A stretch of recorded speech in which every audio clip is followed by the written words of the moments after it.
जय हिंद साथियों, स्वागत है आपके अपने परिवार गांव की पाठशाला में।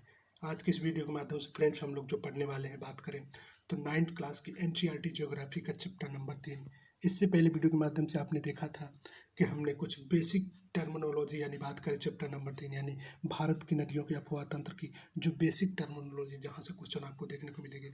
साथ ही साथ इस चैप्टर की अगर बात करें, जो एक बेसिक टर्मिनोलॉजी आपने देखने को मिला था कि अफवाह किसे कहते हैं, अफवाह तंत्र किसे कहते हैं, नदी बेसिन क्या कहलाती है, नदी द्रोणी किसे कहते हैं, साथ ही साथ बात करें जो जल विभाजक तो वो किसे क्या कहलाता है। तो इन सभी बेसिक टर्मिनोलॉजी को पिछले वीडियो के माध्यम से हमने जो कि डिस्कशन किया था। प्लेलिस्ट बनी है, प्लेलिस्ट में आप जाइएगा तो जो 5वां वीडियो है, तो इस चैप्टर से संबंधित जितनी भी बेसिक टर्मिनोलॉजी है जो आपको बार बार ये पूरे चैप्टर में आपको देखने को मिलेगी, जैसे जल विभाग है किसे कहते हैं, नदी द्रोणी कौन सा है, बात करें तो गोखुर झील कौन सी है, विसर्ग किसे कहते हैं, ऐसे कुछ क्वेश्चन जो कि आपको एग्जामों में भी देखने को मिलते हैं। तो उन सभी टर्म को हम लोग काफ़ी डिटेल में डिस्कशन किए थे। साथ ही साथ जो कि अगर बात करें तो हमने अफवाह तंत्र को पढ़ा था कि कौन सा तंत्र जो कि फ्रेंड्स आप देखते हैं कि कौन सा हिमालयी अफवाह तंत्र है, कौन सा जो कि आपके प्रायद्वीपीय भारत का अफवाह तंत्र है। तो इनको हमने बेसिक इन्फॉर्मेशन के माध्यम से, यानी जो 5वां हम इस सीरीज का जो 5वां वीडियो है आप देखिएगा प्ले लिस्ट में, तो वो कुछ बेसिक इन्फॉर्मेशन से संबंधित है। आज के इस वीडियो के माध्यम से फ्रेंड्स हम लोग जो पढ़ने वाले हैं, तो बात करें तो जो बेसिक यानी कि हिमालयी नदियों के तंत्र के बारे में आज की वीडियो में हम लोग पढ़ने वाले हैं।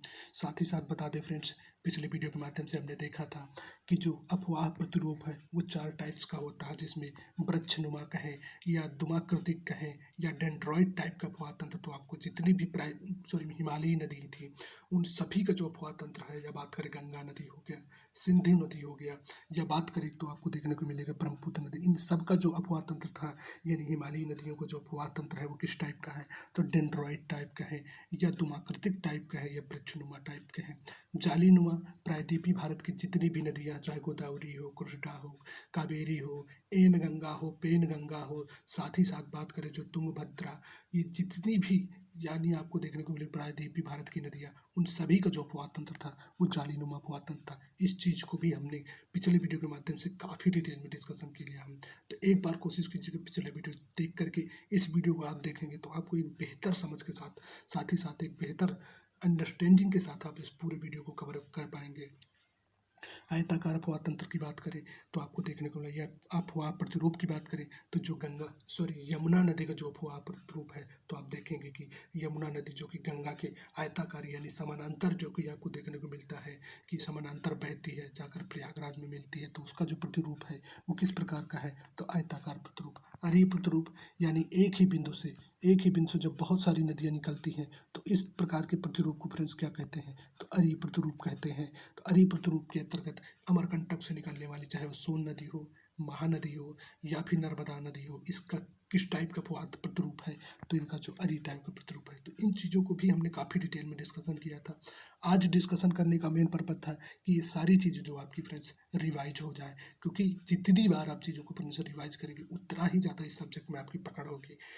जियोग्राफी एक ऐसा सब्जेक्ट है, यदि आप रिवाइज नहीं करेंगे, यदि आप बेसिक टर्म को पकड़ेंगे नहीं, तो आपको काफ़ी ऐसे टर्म्स आपको आगे देखने को मिलेंगे, तो उन पर काफ़ी प्रॉब्लम्स होने वाली है। तो इस वजह से कोशिश कीजिएगा, पिछले वीडियो देख लीजिएगा, साथ ही साथ जो बेसिक टर्म है, क्योंकि यहीं से क्वेश्चन पूछेंगे कि जालीनुमा अफवाह तंत्र किस प्रकार की, यानी गोदावरी नदी का अफवाह तंत्र किस टाइप का आपसे पूछ लिया, तो गोदावरी नदी जो कि प्रायद्वीपीय भारत की नदी है, तो आपको जो बताएंगे तो आप किस प्रकार की बताएंगे, तो उसमें जो पाया जाता है तो जालीनुमा अफवाह तंत्र।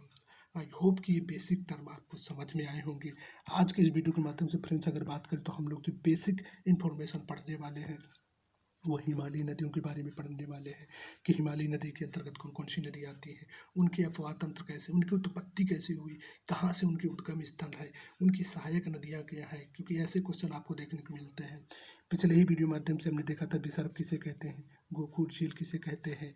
साथ ही साथ आप देखने को मिला होगा कि TRE2 में यहाँ से क्वेश्चन पूछा गया था, तो उसको भी हमने डिस्कस की चाप झील या आगसुबु झील किस टाइप की नदी तंत्र में पाया जाता है, तो नदी घाटियों में पाया जाता है। इस चीज़ को भी हमने डिस्कशन किया था।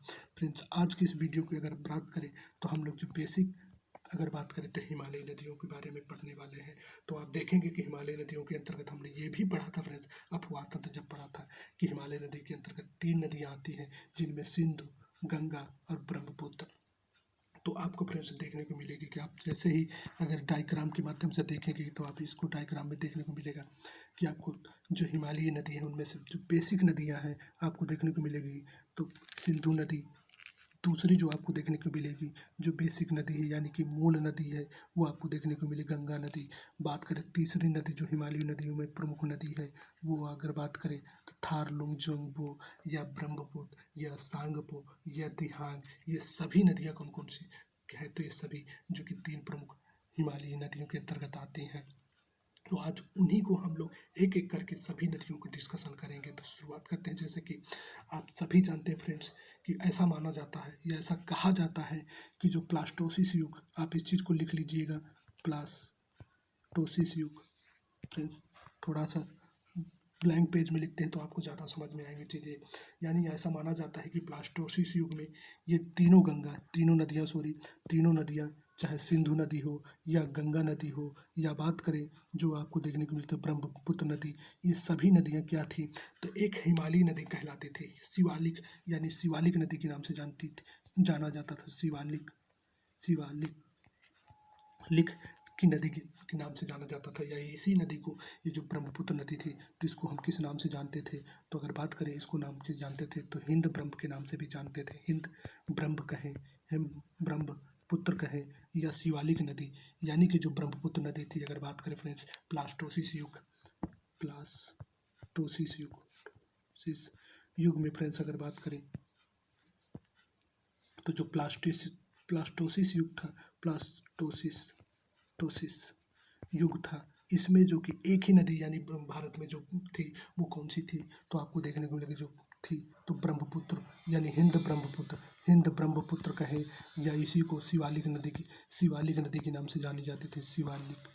शिवालिक नदी के नाम से जानी जाती थी। तो प्लास्टोसिस युग में आपको देखने को मिलेगी दिल्ली के पास पोटदार जो कि आपको बात करें पर्वतों का निर्माण होता है, या साथ ही साथ करें तो दिल्ली के पास जो पोटदार आपकी बात करें तो पठारों का निर्माण होता है। तो जिसकी वजह से इस नदी के क्या होते हैं, 2-3 भागों में बट जाते हैं, जिनमें से पहली नदी फ्रेंड्स आपको देखने को मिलेगी। क्योंकि ये सारी चीज़ें जब आप बेसिक स्टेट फीचर्स वगैरह में लिखेंगे, जब स्टेट फीचर्स का आंसर राइटिंग करेंगे, तब ये चीज़ें आपको पता होनी चाहिए, बेसिक इन्फॉर्मेशन। क्लास 11 की जब हम NCERT पढ़ेंगे तो वहाँ पर ये सारी चीज़ें आपको देखने को मिलेंगी कि जो ब्रह्मपुत्र नदी थी ये पहले एक ही नदी जो कि अरब सागर में अपना जल विसर्जित करती थी, जिसको हम जानते थे हिंद ब्रह्म कहे या शिवालिक नदी के नाम से जानी जाती थी। प्लास्टोसिस युग में दिल्ली के पास पोटदार पठार का निर्माण होता है, जिसकी वजह से ये नदी 3 भागों में बढ़ जाती है, जिनमें से पहला भाग आपको देखने को मिलेगा कि सिंधु नदी हो जाती है। दूसरा भाग फ्रेंड्स आपको देखने को मिलेगा जो दूसरे भाग में आपको गंगा नदी में बढ़ जाती है। तीसरा जो आपको देखने को मिलेगा ब्रह्मपुत्र, जो कि आपके बांग्लादेश में जमुना तमाम नामों से जानी जाती है। तो वो 3 भाग में, यानी इस जो शिवालिक नदी कहें या बात करें हिंद ब्रह्मपुत्र नदी, 3 भागों में बट करके एक हिमालयी नदी तंत्र का निर्माण करता है। तो इस चीज़ को आप समझ पाए होंगे, साथ ही साथ चीज़ों को रिलेट कर पाए होंगे। ये बेसिक इन्फॉर्मेशन है जो आपको कई बार एग्जामों जब स्टेट फीचर्स लगेंगे तो वहाँ पे ये चीज़ें आपको पता होनी चाहिए, क्योंकि जब आंसर राइटिंग करेंगे तो ये चीज़ें आपको लिखना पड़ता है। वनडे एग्जाम के लिए ये चीज़ आप नहीं भी याद करेंगे या बात करें अपने दिमाग में रखेंगे तब भी काम चल जाएगा, लेकिन जब स्टेट फीचर्स वगैरह में अगर बात करें आंसर राइटिंग करेंगे तब वहाँ ये चीज़ें आपको पता होना चाहिए। तो कोशिश कीजिएगा इन चीज़ों को भी लिख लीजिएगा कि जो पहले जो अफवाह तंत्र था, हिमालयी अफवाह तंत्र एक ही अफवाह तंत्र था, यानी सिंध, गंगा, ब्रह्मपुत्र, ये तीनों जो कि एक ही अफवाह तंत्र था, किस नाम से जाना जाता था, हिंद ब्रह्मपुत्र के नाम से जाना जाता था। या बात करें शिवालिक नदी के नाम से जाना जाता था। वो जल कहाँ विसर्जित करती थी, तो अरब सागर में पहले विसर्जित करती थी। लेकिन जैसे ही बात करें प्लास्टोसिस युग, आप इस चीज़ को लिख लीजिए कि प्लास्टोसिस युग में दिल्ली के पास जो आपको देखने को मिलेगा तो पोटदार जो कि चट्टानों यानी पठार का निर्माण होता है। तो जिसकी वजह से क्या होता है कि ये नदी 3 भागों में बढ़ जाती है, जिसकी पहली शाखा आपको सिंधु नदी, दूसरी शाखा गंगा नदी, तीसरी शाखा ब्रह्मपुत्र नदी, इन 3 शाखाओं में बढ़ करके हिमालयी नदी तंत्र का निर्माण करता है। तो आई होप कि ये चीज़ें आपको समझ में आई होंगी कि हिमालयी नदी तंत्र के अंतर्गत कौन कौन सी नदी आती है। तो अब आती है सिंधु नदी, गंगा नदी और ब्रह्मपुत्र नदी। तो ये चीज़ें आप कोशिश कीजिएगा कि अब समझ में आपकी आई होगी। अब बात करते हैं फ्रेंड्स, एक एक करके हम लोग हिमालयी नदी तंत्र के बारे में।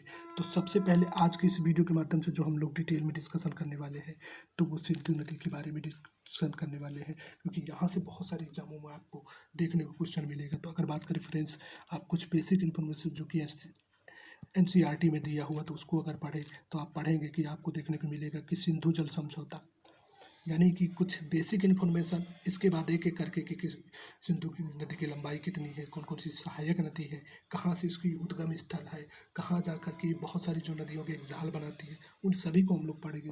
लेकिन उससे पहले जैसे सिंधु जल समझौता, तो सिंधु जल समझौता यहाँ से भी क्वेश्चन आपको देखने को मिलते हैं कि सिंधु जल समझौता किन किन देशों के बीच में हुआ था। तो आप लिख लीजिएगा कि भारत प्लस पाकिस्तान के बीच में हुआ था। यानी भारत और पाकिस्तान कब हुआ था, तो आप देखेंगे कि 19 सितंबर 1960 में हुआ था। फ्रेंड्स, इस चीज़ को आप मंथ के साथ याद कीजिएगा, क्योंकि कई बार ये चीज़ें पूछी जाती है कि किस मंथ में हो, सिंधु जल समझौता किस मंथ में हुआ था। तो आप बताइएगा सितंबर मंथ में हुआ था। आपसे ये क्वेश्चन कई बार पूछा जा चुका है कि भारत और पाकिस्तान जो युद्ध हुआ था 1962 में किस महीने में हुआ था, तब वहाँ पे आप क्वेश्चन फंसेंगे। तो कोशिश कीजिएगा इसको मंथ के साथ याद कीजिएगा। तो जो मंथ है, तारीख कौन सी है, 19 सितंबर 1960 में किसके किसके मध्य हुआ था, तो भारत और पाकिस्तान के मध्य हुआ था। उस समय भारत के पीएम कौन थे, तो ये क्वेश्चन आपसे पूछ सकता है। तो पंडित जवाहरलाल नेहरू थे, पंडित जवाहरलाल नेहरू थे। अगर बात करें वहीं पाकिस्तान के पीएम कौन थे, तो आप बताइएगा, जो कि थे अयूब खान या मोहम्मद अयूब खान थे, मोहम्मद अयूब कहे या अयूब खान थे। तो इस चीज़ को भी आप लोग लिख लीजिएगा। वहीं किसके सहयोग से ये पूरा समझौता हुआ था, तो आपसे ये पूछ सकता है। तो आप लिखिएगा कि ये जो सिंधु जल समझौता हुआ था फ्रेंड्स, वो हुआ था विश्व बैंक की सहायता से। विश्व बैंक की ये भी चीज़ आपसे पूछ सकता है कि किन के मध्य हुआ, तो भारत पाकिस्तान, भारत के पीएम पंडित जवाहरलाल नेहरू, पाकिस्तान के पीएम अयूब खान। वही बात करें फ्रेंड्स, जो कि किसकी सहायता से हुआ था, तो विश्व बैंक की सहायता से हुआ था।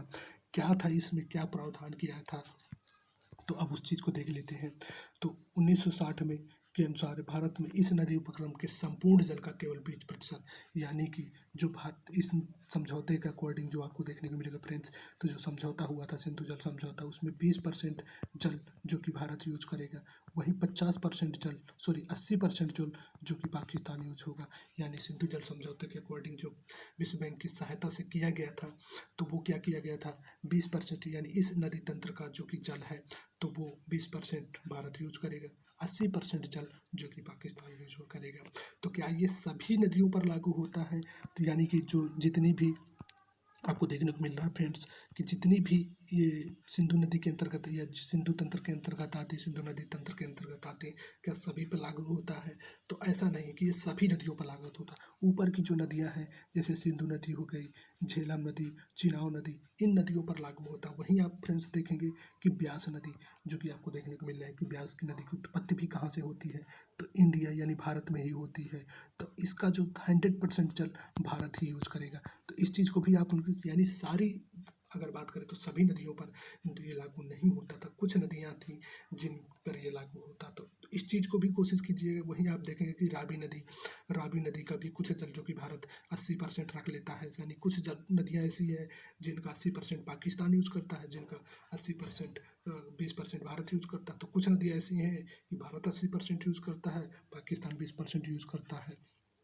तो इस अलग टॉपिक है, इस चीज़ पे कभी अगर सिंधु जल विवाद या बात करें सिंधु जल समझौता को हम लोग आगे जब पढ़ेंगे तो काफ़ी डिटेल में पढ़ेंगे। तो एक समझने के लिए कि ओवरऑल जो क्वेश्चन आपको बेसिक क्वेश्चन बनते हैं उन चीज़ों को आप पकड़ पाइएगा। अब आप लोग कमेंट के माध्यम से बताइएगा कि अंतर्राज्यीय जल विवाद संविधान के किस अनुच्छेद में वर्णित किया गया है। आप लोग कमेंट करके जरूर बताइएगा।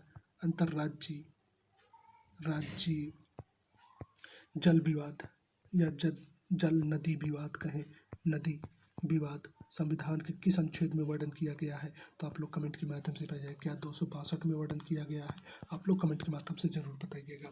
तो अब आई होप कि ये चीज़ें आपको समझ में आई होंगी। अब बात करते हैं फ्रेंड्स हम लोग नदी के बारे में कि सिंधु नदी की उद्गम स्थल कहाँ है, कौन कौन सी नदियाँ हैं जो कि सिंधु नदी की सहायक नदी हैं। वहीं बात करें अगर फ्रेंड्स की बात करें सिंधु नदी को किन किन नामों से जाना जाता है। तो सबसे पहले जो इसके नामों के बारे में आप लोग लिख लीजिएगा कि यहाँ से भी बहुत सारे एग्जाम पूछता है। सिंधु नदी कहें, सिंधु नदी कहें, या इसको शेरमुख नदी कहें, क्योंकि ये चीज़ें भी पूछ सकती है। कई बार आपको देखने को ब्रह्मपुत्र का नदी को जो देखने को मिलेगा, तो ब्रह्मपुत्र नदी को आपको फिर से देखेंगे कि ब्रह्मपुत्र नदी को अलग अलग नामों से जाना जाता है। तो शेरमुख नदी, शेरमुख कहें, या बात करें सिंघी खवान, सिंघी खवान कहें, ये सब किसके नाम है। तो जो आपको देखने को मिलेंगे तो ये सब सिंधु नदी के नाम है। तो इस चीज़ को भी नोट के लिए आप देखेंगे कि अब हिमालयी नदी तंत्र में जो आपको देखने को मिलेगा क्या क्या मिलती है। तो आपको झेलम नदी, सिंधु नदी जो कि तिब्बत के पास से उत्पन्न होती है या उद्गम होती है, चिनाव नदी, रावी, सतलज, ये सभी नदियाँ जो आपको देखने को मिलेंगी किसकी है, तो जो फ्रेंड्स होती हैं ये सभी सिंधु नदी की सहायक नदी है। वहीं अगर बात करें फ्रेंड्स गंगा नदी की, पहले कुछ बेसिक इन्फॉर्मेशन सबको हम एक साथ पढ़ लेते हैं, क्योंकि कई बार नामों से संबंधित बहुत सारे क्वेश्चन जो आपको एग्जाम में देखेंगे कि गंगा नदी का क्या नाम है, जब उत्पत्ति होती है तब क्या नाम होती है। वहीं बात करते हैं जब गंगा नदी बंगाल में प्रवेश करती है तब उसका क्या नाम होती है, ब्रह्मपुत्र जब मिलता है तब उसका क्या नाम है। तो ऐसे क्वेश्चन जो आपको देखने को मिलते हैं। तो अगर बात करें, आप देख रहे हैं फ्रेंड्स, जो गंगा यानी भागीरथी नदी की उत्पत्ति होती है, तो यह जो बात करें तो जो आगे गौमुख से होती है, गंगा की उत्पत्ति आप देखेंगे तो भागीरथी नदी जो आपको देखने को मिले कहाँ से होती है, तो आप देखेंगे कि गोमुख से होती है, गोमुख से होती है। दूसरी नदी आप देखेंगे कि अलकनंदा, इसकी उत्पत्ति या उद्गम कहाँ है, तो इसको संतोपथ हिमानी से है, संतोपथ हिमानी से। ये कुछ बेसिक इन्फॉर्मेशन है जिनको आप कोशिश कीजिए कि नोट कर लीजिए, क्योंकि यहाँ से जब क्वेश्चन आएंगे तो आप कई बार एग्जाम में फंसेंगे। तो भागीरथी, अलकनंदा, ये दोनों मिलकर के जो देवप्रयाग में मिलती हैं तब जाकर के इसका नाम क्या होता है, तो गंगा होती है। यानी भागीरथी नदी आगे चल करके गंगा के नाम से जानी जाती है। किस स्थान से, तो ये पूछता है, तो आप लिख लीजिएगा देवप्रयाग से। एक बार कुछ बेसिक इन्फॉर्मेशन कर लिख लेते हैं, इसको समझ लेते हैं, ताकि जब हम नदी तंत्र पढ़ें, क्योंकि गंगा नदी तंत्र हो या सिंधु नदी तंत्र जब पढ़ा जाएगा तो बहुत डिटेल में इन चीज़ों को पढ़ा जाएगा। लेकिन एक बार इन चीज़ों को बेसिक इन्फॉर्मेशन, कम से कम ये चीज़ हमें पता होनी चाहिए कि गंगा नदी की उत्पत्ति या उद्गम स्थल कौन कौन से हैं, कौन कौन सी नदियों को मिल करके जो कि गंगा नदी बनती है। तो आप इस चीज़ को लिख लीजिए, भागीरथ और अलकनंदा दोनों मिलकर जब देवप्रयाग में मिलती हैं तो गंगा नदी बनती है। वहीं आप फ्रेंड्स आप आएंगे तो आपको देखने को मिलेगा, जब कहाँ आएंगे तो आपको देखने को मिलेगा फ्रेंड्स, अगर आप आएंगे तो आप जैसे ही बंगाल में प्रवेश करती है गंगा, तो गंगा की एक शाखा जो कि हुगली के नाम से जानती है, हुगली नदी। अगर दूसरी वही बात करें, गंगा जब आपको देखने को मिलेगा बंगाल में प्रवेश करती है, या बात करें बांग्लादेश में प्रवेश करती है, तो वो किस नाम से जानी जाती है, तो पद्मा के नाम से जानी जाती है। किस नाम से, तो पद्मा के नाम से जानी जाती है। फिर जो आपको देखने को मिला कि बांग्लादेश में जो ब्रह्मपुत्र नदी आती है, तो ब्रह्मपुत्र नदी, और जब बात करें जो ब्रह्मपुत्र और गंगा दोनों मिलती हैं तो वो मेघना के नाम से, यानी जिस स्थान पर बात करें गंगा और ब्रह्मपुत्र दोनों नदी मिलती हैं तो कौन सी हो जाता है, तो उसका नाम मेघना हो जाता है। तो आई होप कि गंगा के जो पहले नाम है, आप लोग अगर बात करें गंगा के तंत्र के बारे में कि बेसिक इन्फॉर्मेशन, तो गंगा की जो पहला एक नदी आती है भागीरथी, दूसरी अलकनंदा। भागीरथी गोमुख से आती है, यानी भागीरथी अलकनंदा दोनों मिलती हैं देवप्रयाग में, फिर बनती है गंगा।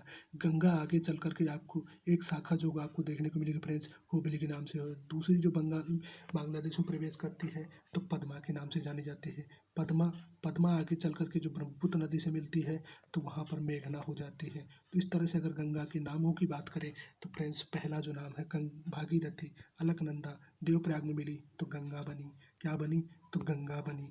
वहीं जब बात करें कोलकाता में पश्चिम बंगाल में प्रवेश करती है तो एक शाखा इसकी हुगली हो जाती है, दूसरी शाखा जो कि बांग्लादेश में प्रवेश करती है और पद्मा के नाम से जानी जाती है। तो इस चीज़ को नोट कर लीजिएगा, ये बेसिक इन्फॉर्मेशन है तंत्र के बारे में, नदी तंत्र के बारे में। जब ऐसा यहाँ से क्वेश्चन आएंगे तो आप कई बार एग्जामों में फंसेंगे कि उसको अलग अलग जगह पे किस नाम से पूछा जाता है। जैसे अभी हम लोग जब ब्रह्मपुत्र नदी को पढ़ेंगे तो वहाँ भी आप देखेंगे यही चीज़ है कि उसको अलग अलग नामों से कई जगह जाना जाता है। तो फ्रेंड्स अगर बात करें ब्रह्मपुत्र नदी के बारे में, तो अगर इसकी उद्गम स्थल की बात करें तो आप देखेंगे तिब्बत के पास, यानी यांगसी हिमानी से इसको यांगसी यांगसी हिमानी का उद्गम स्थल है। जहाँ से ये उत्पत्ति होती है तो वहाँ पर किस नाम से जानते हैं, तो थारलुंग जंगबो जंगबो नाम से जानी जाती है। जहाँ से बात करें यानी जब यांगसी हिमनद से ब्रह्मपुत्र नदी निकलती है तो उसको थारलुंग जंगबो नाम जाता है। जब तिब्बत के बहुत बड़े एरिया में फैलती है तो उसको सांगपो नदी के नाम से जाना जाता है। वहीं बात करें फ्रेंड्स, जब नामचा बरवा पर्वत को पार करके यू आकार की घाटी बना करके यानी यू आकार की घाटी या गाज से जब अगर बात करें अरुणाचल प्रदेश में प्रवेश करती है तो इसका नाम जो होता है वो दिहांग हो जाता है। क्या हो जाता है, तो दिहांग। इस चीज़ को भी नोट कर लीजिए। इसके अलग अलग नाम पूछे गए, थारलुंग जंगपो, सांगपो, दिहांग। फिर इसके बाद जैसे ही आपको देखने को मिलेगी कि दिहांग नदी में दिबांग नदी, जो कि बात करें अरुणाचल प्रदेश में पड़ती है, दिबांग नदी दोनों मिलती हैं तो ये क्या कहलाती है, तो ब्रह्मपुत्र नदी कहलाती है। यानी असम में क्या कहलाती है, तो असम में आपको देखने को मिलेगा जो ब्रह्मपुत्र नदी है फ्रेंड्स वो किस नाम से जानी जाती है, तो ब्रह्मपुत्र। पहले जब यांगसी हिमानी से निकलती है थारलुंग जंगबो, इसके बाद तिब्बत के बहुत बड़े एरिया में जब ये फैल के चलती है तो सांगपो नाम से जानी जाती है। बात करें जब भारत में अरुणाचल प्रदेश में नामचा बरवा से प्रवेश करती है तो दिहांग नाम से जानी जाती है। जब इसमें दिबांग नामक अरुणाचल प्रदेश की एक सहायक नदी मिलती है तब ये असम में होते हुए जो आपको जानी जाती है तो ब्रह्मपुत्र के नाम से जानी जाती है। यही ब्रह्मपुत्र जब बात करें आप बांग्लादेश में प्रवेश करती है तो इसको जाना जाता है जमुना के नाम से जाना जाता है। जमुना के नाम से जाना जाता है। तो इन चीज़ों को भी फ्रेंड्स कोशिश कीजिएगा कि नोट कर लीजिएगा, क्योंकि यहाँ से क्वेश्चन आपको देखने को मिलेंगे कि इसका किस अलग अलग नाम कौन सा है। थारलुंग जंगपो, सांगपो, दिबांग नहीं दिहांग, साथ ही साथ जमुना, कहाँ जमुना कहलाती है, कहाँ दिहांग कहलाती है, कहाँ सांगपो कहलाती है। ये यहाँ से क्वेश्चन आपको देखने को मिलेंगे। इसके बाद जैसे ही ये में बात करें तो गंगा से मिलती है तो क्या कहलाती है, तो मेघना। यानी दोनों की संयुक्त धारा क्या कहलाती है, तो मेघना के नाम से कहलाती है। तो आई होप कि बेसिक इन्फॉर्मेशन जहाँ से हिमालयी नदी तंत्र के बारे में आपको क्वेश्चन बहुत सारे देखने को मिले होंगे तो आप पकड़ पाए होंगे। सिंधी कहें, सेरमुख कहें, सिंगी खवान कहें, तो ये किसका नाम है, सिंधु नदी का नाम है। थारलुंगजंग, सांगपो, दिहांग, ब्रह्मपुत्र, यमुना, मेघना, ये किसके सहायक नाम है, तो बांग्लादेश के सहायक नाम है। भागीरथी, अलकनंदा, देवप्रयाग में मिलती है गंगा। गंगा की एक सहायक नदी जो आपको देखने को मिली हुबली नदी, जो कोलकाता से होकर के अरब सागर में जल विसर्जित करती है। दूसरी शाखा जो कि बांग्लादेश प्रवेश करती है तो पद्मा जब ब्रह्मपुत्र से मिलती है तो है मेघना नदी कहलाती है। तो ये बेसिक इन्फॉर्मेशन आप एकदम पकड़ पाए होंगे। आई होप कि सारी चीज़ें आपकी क्लियर हो गई होंगी। अब बात करते हैं हम लोग जो आपको देखने को मिलेगा एनसीईआरटी के अकॉर्डिंग। तो आप देखेंगे फ्रेंड्स कि एनसीईआरटी में आपको देखने को मिल रहा है कि गंगा किसी यानी जो हिमालयी नदी तंत्र के अंतर्गत कौन कौन सी आती हैं। तो जैसे कि हमने पढ़ा था सिंधु, गंगा, ब्रह्मपुत्र, ये हिमालयी नदी तंत्र के अंतर्गत आती हैं। ये नदियाँ लंबी हैं तो अनेक महत्वपूर्ण एवं बड़ी सहायक नदियाँ आकर इनमें मिलती हैं। तो यानी जितनी भी हिमालय नदियाँ हैं काफ़ी लंबी हैं, साथ ही साथ इनमें बहुत सारी जो सहायक नदियाँ आकर के मिलती हैं। तो आप फ्रेंड्स देखेंगे तो सिंधु नदी तंत्र के बारे में अगर इसका उद्गम स्थल की बात करें तो आप एक एक करके अब सारी चीज़ें यहाँ से समझेंगे, क्योंकि मैप के माध्यम से समझेंगे तो आपको बेहतर समझ में आएगी। साथ ही साथ कोशिश कीजिएगा कि एक मैप सिंधु नदी का ड्रॉ कर लीजिएगा। तो अगर बात करें सिंधु नदी की फ्रेंड्स उद्गम के बारे में तो आप देखेंगे कि सिंधु नदी का जो उद्गम है तो लिख लीजिएगा। हालांकि ये चीज़ें हमने कई बार बुखरचू हिमानी से हुई है, हिमानी से। तो सिंधु नदी का उद्गम स्थल कौन सा है, बुखरचू हिमानी। कहाँ से है, तो मानसरोवर झील के पास जो आपको देखने को मिलेगा बुखरचू हिमानी पाई जाती है, उसी से सिंधु नदी की उत्पत्ति होती है। इसको शेरमुख, सिंघी खवान के नाम से भी जाना जाता है, ये चीज़ भी लिखेंगे। अगर वही बात करें यही जो सिंधु नदी आपको देखने को मिलेगी कि जब भारत से आप करके सिंध प्रदेश में प्रवेश करती है तो बहुत बड़े एरिया को कवर करते हुए जो कि पाकिस्तान में जाती है। सिंधु में वहीं अगर बात करें फ्रेंड्स आपको देखने को मिलेगा कि जास्कर, नुब्रा, साथ ही साथ कुछ और प्रमुख नदियाँ जो कि आपको यहाँ पर देखने हुंजा, स्योक, ये सभी नदियाँ जो आपको देखने को मिलेंगी। आप जैसे ही लद्दाख में प्रवेश करती है तो आपको देखने को मिलेगा आपकी कौन कौन सी, तो जास्कर, नुब्रा, ये सभी क्या है, इसकी सहायक नदियाँ हैं। स्योक हो गई, तो आपसे पूछता है कि नुब्रा किसकी सहायक नदी है, तब आप इन चीज़ों को लिख लीजिएगा। हुंजा ये किसकी सहायक नदी है, स्योक हो गया, जास्कर हो गया, नुब्रा हो गया, हुंजा हो गया, किसकी सहायक नदी, तो सिंधु की सहायक नदियाँ। इन चीज़ों को हम अभी लिखवाएंगे, लेकिन आप एक बेसिक इन्फॉर्मेशन समझते चलिएगा। वहीं आप देख रहे हैं कि फिर जो कोई अगर बात करें झेलम नदी आकर के मिलती है, तो आपसे ये पूछता है कि झेलम नदी का उद्गम स्थल कौन सा है। चिनाव नदी जो बात करें, रावी नदी, सतलज नदी, साथ ही साथ ब्यास नदी, ये सभी नदी मिलकर के जो कि मिठानकोट पाकिस्तान की, तो किस स्थान पर सभी आकर के मिलती है, तो पाकिस्तान की अगर बात करें तो मिठानकोट नामक स्थान पर जो कि सभी मिलती हैं। साथ ही यहाँ मिठानकोट से आगे बढ़ करके बात करें तो सिंधु नदी जो कि अरब सागर में अपना जल विसर्जित करती है, तो इस चीज़ को भी आप नोट कर पा लें। अब हम एक एक पॉइंट्स जो नोट करते जाए, तो हमने बताया सिंधु नदी का उद्गम स्थल कहाँ से होता है, यांगसी हिमानी। इसकी सहायक नदी कौन कौन सी है, तो आप इस चीज़ को भी लिख लीजिएगा। अगर सिंधु की सहायक नदी की बात करें तो आपको देखने को मिलेगा उद्गम स्थल, आप लिख लीजिएगा उद्गम स्थल, क्योंकि यहाँ से कुछ रेफरेंस आपको मिलते हैं। तो बोखर चुहिमानी से हुई है। अगर बात करें फ्रेंड्स वहीं इसकी सहायक नदियों की, तो आप लिख सकते हैं जास्कर, साथ ही साथ नुब्रा, बात करें हुंजा, क्योंकि झेलम, चिनाव, रावी, ब्यास तो सभी जानते हैं, लेकिन जब ऐसे पूछ लेगा कि नुब्रा किसकी सहायक नदी है, तो कई बार आप एग्जाम में फंसेंगे। तो उससे बचने के लिए क्या कीजिएगा, इनको नोट कर लीजिए। इसकी सहायक नदी कौन कौन सी, कुछ बेसिक पॉइंट है अभी एनसीईआरटी में जो दिया हम उसको भी पढ़ेंगे, लेकिन ये अगर आप बेसिक ही नहीं पता होगा तो फिर आप कई बार एनसीईआरटी पढ़ने का मतलब ही नहीं रह जाता।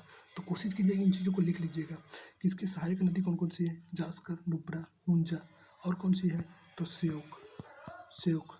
इसके बाद और कौन कौन सी सहायक नदी है, तो आप सभी जानते हैं कि झेलम, दूसरी चिनाव, तीसरी रावी, चौथी जो आपको देखने को मिलेगी ब्यास, पांचवी जो आपको देखने को मिलेगी सतलज। ये सब किसकी नदियां हैं सहायक, तो सिंधु नदी तंत्र के अंतर्गत है, यानी सिंधु की सहायक नदियां हैं। तो आई होप कि आप देख पा रहे होंगे फ्रेंड्स कि सिंधु की जो सहायक नदी है वो झेलम, चिनाव, रावी, सतलज और ब्यास, ये सब किसकी है, सहायक नदी है। तो अगर बात करें तो ये जो सहायक नदी है सिंधु की, अगर इसकी टोटल लंबाई की बात करें तो 2900 किलोमीटर, यानी कि इसका जो लंबी है, यानी लंबाई करें तो ये 2900 किलोमीटर लंबी है। चूँकि भारत के बाहर इसका अधिकतर क्षेत्र है, तो इस वजह से ये भारत की, आपसे कई बार पूछता है कि भारत की सबसे बड़ी नदी द्रोणी कौन सी है, तो आपको देखने को मिलेगा गंगा नदी द्रोणी होगा, क्योंकि गंगा का जो फुआ क्षेत्र है वो अधिकतर भारत में है। सिंधु नदी का आप देख सकते हैं डायग्राम के माध्यम से कि बहुत सारा जो क्षेत्र है पाकिस्तान के अंतर्गत आता है। लंबी है 2900 किलोमीटर, लेकिन बहुत सारा एरिया इसका पाकिस्तान के अंतर्गत आता है। तो इस वजह से फ्रेंड्स ये क्या होगी कि ये आपस में ये भारत की सबसे बड़ी नदी अफवाह तंत्र नहीं होगी। जो भारत की नदी सबसे बड़ी अफवाह तंत्र होगी वो कौन सी होगी, गंगा नदी का होता है। तो आई होप कि ये चीज़ें आप पकड़ पाएंगे। इतना क्वेश्चन जो कि आपको यहाँ से क्वेश्चन देखने को मिलते हैं सिंधु नदी से। अब जो कुछ अगर बात करें कि आपको जो एनसीईआरटी में दिया गया है उस चीज़ को भी हम लोग देख लेते हैं। तो अगर बात करें फ्रेंड्स वहीं सिंधु नदी तंत्र के बारे में, तो सिंधु नदी का उद्गम स्थल मानसरोवर झील के पास हमने बताया बुखरचू हिमानी से हुआ था। पश्चिम की ओर बहती हुई यह नदी भारत में जम्मू कश्मीर में प्रवेश करती है, लद्दाख होते हुए जम्मू कश्मीर में प्रवेश करती है। आप देख रहे हैं कि पश्चिम की ओर बह रही। वहीं अगर बात करें कश्मीर के लद्दाख जिले में प्रवेश करती है। इस हालांकि अब जिला कहना थोड़ा सा वो, क्योंकि अब जो कि लद्दाख क्या है एक यूटी है, यानी यूनियन टेरिटरी के अंतर्गत आती है। तो इस चीज़ को भी आप क्लियर कर थोड़ा सा एकदम क्लियर कर लीजिएगा। वहीं बात करें तो इस भाग में एक बहुत ही छोटी सुंदर दर्शनीय गार्ज का निर्माण करती है। इस क्षेत्र में बहुत सी सहायक नदियाँ जैसे आपको देखने को मिलेगी जास्कर, नुब्रा, स्योक, हुंजा इसकी सहायक नदी है। तो आपसे यही पूछेगा कि स्योक किसकी सहायक नदी है, हुंजा किसकी सहायक नदी है, नुब्रा किसकी सहायक नदी है, तब आप फंसिएगा। क्योंकि आपको सभी को पता होता है झेलम, चिनाव, रावी, ब्यास ये सिंधु की सहायक नदी है, लेकिन आपसे स्योक पूछ लिया तो आप फंसिएगा। तो इसी वजह से इन चीज़ों को नोट कर लीजिएगा। बात करते हैं नेक्स्ट, तो हिंदू नदी बलूचिस्तान की गिलगित से बहते हुए अटक से पर्वतीय क्षेत्र से बाहर निकलती है। यानी कि सिंधु नदी जो कि जम्मू कश्मीर में बलूचिस्तान से बहती हुई तथा गिलगिस्तान से बहती हुई अटक पर्वतीय क्षेत्र से बाहर निकलती है। सतलज, ब्यास, रावी, चिनाब तथा झेलम आपस में मिलकर पाकिस्तान की मिठानकोट, आप देखे होंगे कि पाकिस्तान की मिठानकोट पर ये सारी नदियाँ जो आपको देखने को मिलेंगी कि मिलती हैं। तो ये स्थान जो क्या है तो मिठानकोट कहलाता है। तो मिठानकोट से मिलकर आगे बढ़ कर के यही नदियाँ जो कि आपको अरब सागर में अपना जल विसर्जित करती हैं। तो यह भी पॉइंट्स जो आपको यहाँ देखने को मिला होगा। इसके बाद मिठानकोट में सिंधु नदी जल मिल जाती है। इसके बाद वह नदी दक्षिण की तरफ बहती है तथा अंत में कराची से पूर्व की ओर अरब सागर में मिल जाती है। सिंधु नदी के मैदान का ढाल बहुत धीमा है। तो आपसे पूछता है कि किस नदी का ढाल जो कि सबसे धीमा है। तो यही छोटे छोटे पॉइंट जो आपको देखने को मिलेंगे तो आपको एग्जामों में पूछता है। तो सिंधु नदी का मैदान ढाल जो है बहुत धीमा है। सिंधु नदी द्रोणी का 1/3 से अधिक भाग भारत में जम्मू कश्मीर, हिमाचल प्रदेश, पंजाब तथा शेष भाग पाकिस्तान में है। अगर इसकी लंबाई की बात करें तो 2900 किलोमीटर लंबी है सिंधु नदी। विश्व की लंबी नदियों में से एक प्रमुख नदी है। यानी विश्व की सबसे लंबी नहीं है लेकिन विश्व की लंबी नदियों की श्रेणी में ये आती है। तो इस चीज़ को आई होप कि आप नोट कर पाइएगा। सिंधु नदी समझौता हमने समझा दिया किनके किनके बीच हुआ, प्रधानमंत्री कौन थे, किसकी मध्यस्थता में हुआ, क्या इसमें प्रावधान है, अंतर्राज्यीय जल विवाद क्या है, इस चीज़ को भी हमने बता दिया। तो आई होप कि यहाँ से संबंधित आपके सारे डाउट्स जो भी बनते हैं वो सब क्लियर हुए होंगे। इसके बाद अगले वीडियो के माध्यम से फ्रेंड्स हम लोग पढ़ेंगे गंगा नदी तंत्र, क्योंकि एक ही वीडियो में अगर आप पढ़ लेंगे तो बहुत बड़ा वीडियो हो जाएगा, साथ ही साथ बहुत सारी प्रॉब्लम्स होगी। तो एक एक वीडियो के माध्यम से अगले वीडियो के माध्यम से पूरा गंगा नदी तंत्र यानी गंगा नदी, क्योंकि गंगा नदी तंत्र अगर बात करते बहुत बड़ा ह्यूज टॉपिक हो जाएगा। इसमें बहुत सारी नदियाँ आपको देखने को मिलेगी, घाघरा, गंडक, बागमती, यानी बिहार में जितनी भी नदियाँ मिलती हैं, यूपी में जितनी भी नदियाँ, क्योंकि हम एक एक चाहते हैं कि एक एक नदियाँ एक बार नदी तंत्र आप पढ़ लें, जितना भी उद्गम स्थल। आप फ्रेंड्स आपको लग रहा होगा कि सिर्फ 9 क्लास की एनसीईआरटी को कवर हो रहा है। आप देखिएगा कि जब पढ़िएगा तो 11 क्लास की एनसीईआरटी भी आप साथ साथ पढ़ रहे हैं। साथ ही साथ बात करें तो आप 6 क्लास की एनसीईआरटी जियोग्राफी को भी कवर करते हुए चल रहे हैं, क्योंकि जो नदियों के उद्गम स्थल है 11 क्लास में आपको मिलेगा। हम यहाँ पर डिस्कशन करते रहे हैं, आपके पास सारी चीज़ें एक ही जगह इकट्ठा हो जा रही हैं। नोट्स कोशिश कीजिएगा बनाते चलिएगा, जिससे कि आपके बेहतरीन नोट्स भी हो जाएंगे। तो आई होप कि ये वीडियो आपको पसंद आया होगा। अगले वीडियो के माध्यम से हम लोग बेहतरीन तरीके से एकदम क्लियर एक एक नदी, जितनी भी नदी मिलती है, कोई भी नदी गंगा तंत्र की छोड़ने वाले नहीं है, चाहे वो बिहार में मिलने वाली गंडक हो या घाघरा हो, कोसी हो, महानंदा हो, या बात करें कमला हो, बागमती हो, या बात करें पुनपुन हो, या बात करें क्यूल नदी हो, ये चाहे यूपी में यमुना हो, चंबल हो, बात करें जितनी भी सोन कोई भी नदी जो कि कहाँ से उद्गम होती है, कितनी लंबाई है, उनकी क्या क्या विशेषता है, उन सभी को हम लोग एक वीडियो के माध्यम से डिटेल में डिस्कशन करेंगे। तो आज के वीडियो यहीं तक रखते हैं। अगले वीडियो के माध्यम से हम लोग डिटेल में डिस्कशन कर देंगे, जो कि गंगा नदी तंत्र को पढ़ेंगे।